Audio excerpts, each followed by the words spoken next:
विदेशियों के चक्कर में मोदी ने अपने ही देश के लोगों को सड़क पर फेंक दिया है।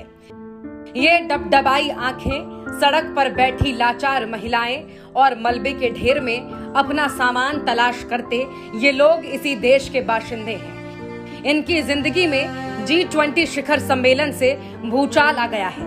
अपनी झूठी शान दिखाने के चक्कर में मोदी ने इनके घरों पर बुलडोजर चलवा दिया, सामान उठाकर सड़कों पर फेंकवा दिया। एक तरफ हमारे देश में आए विदेशी मेहमानों के साथ पीएम मोदी चमचमाते सोने चांदी के बर्तनों में 56 भोज खा रहे हैं, तो वहीं इन गरीबों को अब एक वक्त का खाना भी मयस्सर नहीं है। दशकों से यहाँ झुग्गियों में रह रहे इन लोगों को मोदी ने सड़क पर ला दिया है।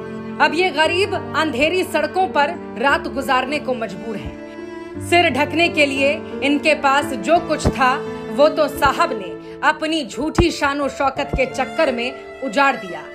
अपने 9 सालों के शासन में इनका उद्धार तो नहीं कर पाए, मगर बर्बाद जरूर कर दिया। G20 के सम्मेलन के लिए महीनों से दिल्ली को सजाया जा रहा था।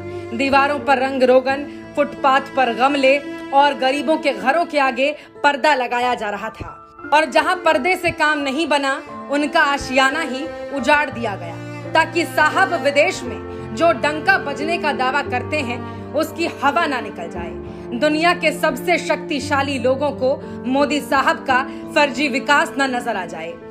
साहब का फरमान लिए पहुंची प्रशासन ने इनके घरों को उनकी आंखों के सामने मिट्टी में मिला दिया।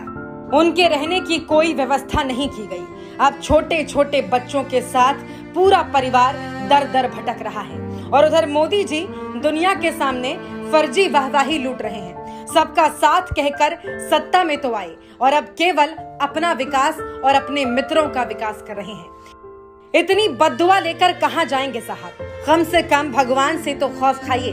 इनमें से बहुत से लोगों ने वोट देकर आपको प्रधानमंत्री की कुर्सी तक पहुंचाया है, लेकिन इनका कसूर सिर्फ इतना है ना कि ये गरीब हैं, और इस देश के राजा को गरीब पसंद नहीं है। गरीबों को तो आप कीड़े मकोड़े समझते हैं।